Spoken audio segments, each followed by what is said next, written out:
El viernes pasado se firmó, como aquí le informamos de manera oportuna, el acuerdo global modernizado entre México y la Unión Europea. Estuvieron en México pues los principales representantes de la Unión Europea, la presidenta de la Comisión, el presidente del Consejo y también la alta representante para Relaciones Exteriores y Política de Seguridad. Vamos a hablar sobre esta cumbre México-Unión Europea con el secretario de Relaciones Exteriores, Roberto Velasco, a quien le agradezco mucho que nos acompañe esta mañana en el programa. ¿Qué tal, secretario? ¿Cómo estás? Gusto saludarte. ¿Qué tal, Pascal? Muy buenos días. Igual un gusto saludarte y gracias por el espacio para conversar. Encantado, encantado. Bueno, pues yo creo que en estos tiempos en que pues da la impresión de que se está rompiendo la relación global o la interrelación global del mundo, pues este tipo de acuerdos que establece México son fundamentales.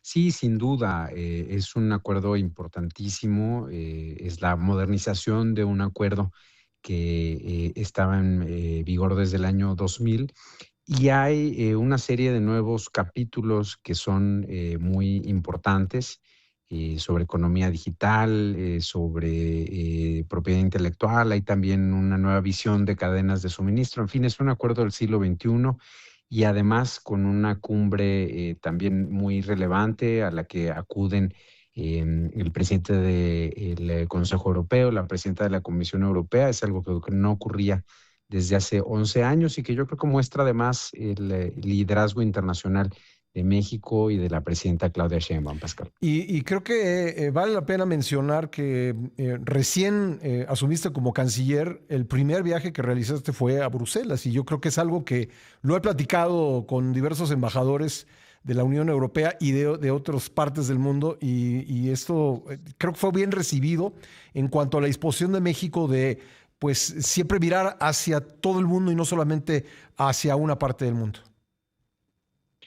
Claro, es muy importante que prioricemos como debe de ser la relación con Estados Unidos por la frontera, por el tratado que tenemos, por la migración, por todas las personas que tenemos viviendo allá Eso es y que ineludible, ¿no? debemos siempre proteger. Ujú. Exacto, es ineludible, pero por otro lado, también se tiene que trabajar en fortalecer las relaciones que tiene México con el resto del mundo. Y en efecto, estuve allá en Bruselas como primer viaje de trabajo, justamente para planear esta cumbre y afortunadamente hay un resultado muy positivo con un diálogo muy amplio pues realmente estamos muy complacidos de que empecemos este nuevo capítulo de la relación con la Unión Europea, porque no es solamente la firma de una serie de acuerdos, sino lo que esto posibilita y el nuevo capítulo que abre Ujú. entre la Unión Europea y México. En ese sentido, para ti, ¿cuál sería, digamos, el top 3 de las ventajas que representará este acuerdo global modernizado?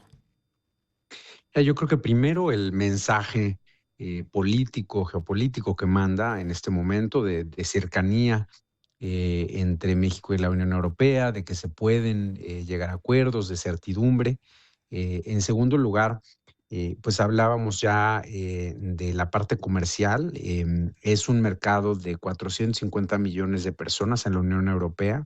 Esto obviamente es para nosotros una gran oportunidad porque desgrava cerca del 94% de los productos y, por ejemplo, abre la puerta a que podamos tener mayores exportaciones en el sector agro, protege algunas de nuestras denominaciones de origen, Ujú. que eso también es importante. Y tercero, pues también hay este anuncio de Ursula von der Leyen, la presidenta de la Comisión Europea, de que habrá un fondo de 5.000 millones de euros para inversiones en México. Entonces eso, pues yo creo que también es un mensaje importantísimo de confianza en nuestro país, Pascal. Y creo que pues la presidenta Sheinbaum, naturalmente, que pues estaba en ese sentido muy complacida con este anuncio que pues se agradeció a la Unión Europea.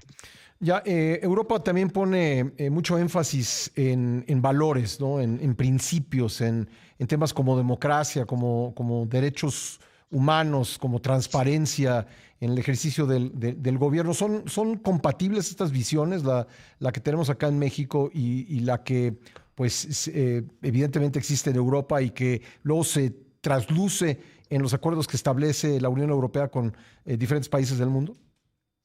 No, por supuesto. Y de hecho, pues llevamos ya una larga relación en el marco del acuerdo global que ya contempla algunos de estos puntos y en el cual pues hemos tenido una oportunidad de conocernos a fondo y pues de darnos cuenta y más ahora en esta cumbre de que en gran parte de los temas compartimos una visión. Creemos en la democracia, creemos en los derechos humanos, creemos en el sistema multilateral, creemos en el comercio justo y basado en reglas. Y todo esto, pues en medio de un contexto internacional extremadamente complejo. Así que por eso también echamos a andar este diálogo político estratégico para pues seguir conversando sobre todos estos puntos y buscando oportunidades donde podamos trabajar juntos, por ejemplo, en el proceso de reforma de la Organización de las Naciones Unidas. Es un punto que, del que quisiera que habláramos. Tengo que hacer un corte comercial obligado, canciller. Si me permite, regresamos para hablar de eso y de otras cosas. Por supuesto. Volvemos en un momento. Entonces, le agradezco mucho al canciller de la República, Roberto Velasco, que me haya esperado para continuar esta entrevista. Roberto, te tocó asumir en un momento complejo, yo diría especialmente complejo, del panorama mundial, con conflictos armados, con una situación económica compleja a nivel internacional y en México también. ¿Cómo caracterizas el momento del mundo y las relaciones que México establece con los diferentes países? Yo creo que sin duda estamos en uno de los momentos más complejos de nuestra política exterior que hemos vivido en nuestro pasado reciente. Hay pues una serie de cambios en el mundo que sin lugar a duda tienen implicaciones muy profundas para México. De entrada, un multilateralismo que nosotros creemos que sigue siendo la mejor vía para la convivencia entre países, pero que naturalmente tiene que reformarse porque se ha quedado corto para prevenir y resolver muchos de los conflictos y retos que estamos viviendo. Por otro lado, en efecto, hay varias situaciones que nos generan retos particulares. Por supuesto, que el conflicto en Medio Oriente, por ejemplo, que ha generado también pues un problema de subida de precios de los energéticos, por un ejemplo, pues es un reto que estamos viviendo el día de hoy. Pero pues yo estoy seguro que México tiene el liderazgo, la capacidad y además pues una presidenta con toda la legitimidad para hacer frente a estos retos, Pascal. Bueno, la relación con Estados Unidos parece estar en un momento complicado, sobre todo a raíz de la petición de extradición de diferentes funcionarios y exfuncionarios.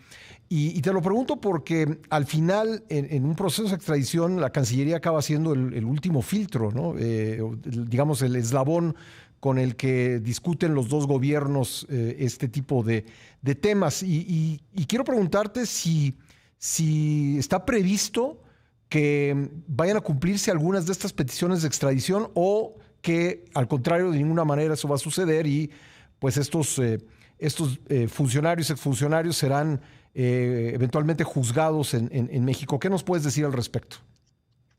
Mira, nosotros, y lo explicamos públicamente, lo que planteamos es que nos enviaran mayores elementos sobre estas solicitudes que se pidieron. Expliqué yo, de hecho, la semana pasada en la conferencia de prensa de la presidenta, pues que eso es algo normal, que eso es algo que hacemos los dos países en distintos momentos, que tiene un fundamento legal muy claro en el tratado y en la ley de extradición internacional. Y bueno, pues vamos a esperar la respuesta del gobierno de Estados Unidos a través del Departamento de Estado, Pascal. Entonces entiendo que no la ha llegado. semana pasada, no ha habido una respuesta, ya lo informaremos en su momento. Bueno. Y por otro lado, pues el diálogo continúa. La semana pasada estuvo en México el secretario de Seguridad Interior, tuvo una reunión con la presidenta Claudia Sheinbaum en la que se habló de la cooperación sin subordinación y con base en los principios que se establecieron en el programa de cooperación que se anunció el año pasado, y sobre continuar trabajando en ese marco y teniendo reuniones frecuentes que permitan evitar cualquier malentendido. ¿Cómo caracterizarías esa reunión? Porque se difundió una fotografía en la que parece que del lado mexicano, de los funcionarios mexicanos, hay, pues, digamos, cierta tensión, pero a lo mejor es un retrato de un momento que no le hace justicia a toda la reunión, pero me interesa que tú me digas cómo caracterizarías ese encuentro. No, fue una reunión muy respetuosa y muy cordial. Yo pues creo que las fotos son fotografías normales.